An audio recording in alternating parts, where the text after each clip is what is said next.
Le 26 septembre dernier, l'usine Lubrizol a pris feu à Rouen. Essentiellement composé de produits chimiques et toxiques, le nuage qui s'est dégagé de cet incident a causé de nombreux questionnements, notamment sur le plan sanitaire. Nous sommes allés à la rencontre des Niçois pour avoir leur avis sur cet incident ainsi que sur le rôle de l'État. Alors j'aurais aimé tout d'abord avoir votre ressenti par rapport à la gestion de l'affaire, à la fois de la part des politiques et à la fois aussi des médias qui ont traité l'affaire en même temps que le décès de Jacques Chirac et qui ont un peu laissé de côté cet incendie.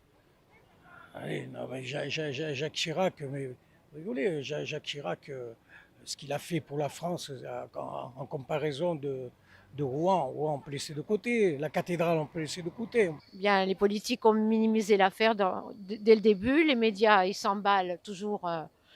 Ils vont du côté où le vent souffle, je pense. Est-ce que vous pensez que l'État minimise les faits parce qu'ils sont justement trop laxistes par rapport aux enjeux environnementaux et sanitaires également? Ça fait que 2 semaines, donc peut-être qu'un jour, enfin je dis un jour, mais on aura sûrement la réponse d'où ça vient sincèrement. Ce qui prouve, ça c'est certain, c'est qu'il y a un problème en termes de structure, en termes de cadrage, qui a qui n'était pas au point du tout à Rouen.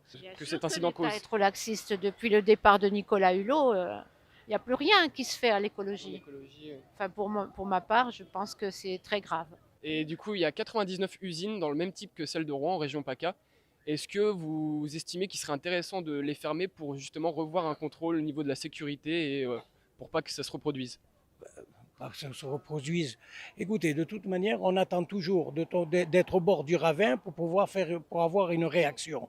Voilà. Je pense pas qu'il faudrait les fermer, mais en tout cas, il faudrait faire plus attention, c'est-à-dire faire une revérification. C'est-à-dire qu'il faut recadrer toutes ces usines, qui est une norme déjà qui soit plus écologique, parce que c'est comme des usines qui, en termes de pollution, doivent, j'imagine même pas ce que ça doit faire. Ben, ceux qui sont classés Céveso, il y a 2 classements Céveso, je crois, et ceux qui sont en high level, je ne sais plus comment ça s'appelle, ils devraient être au moins inspectés. Le principal, comprenez bien, le principal, c'est de vous réconforter, de vous tranquilliser. N'ayez pas peur, tout est sous contrôle. N'ayez pas peur, tout est sous contrôle.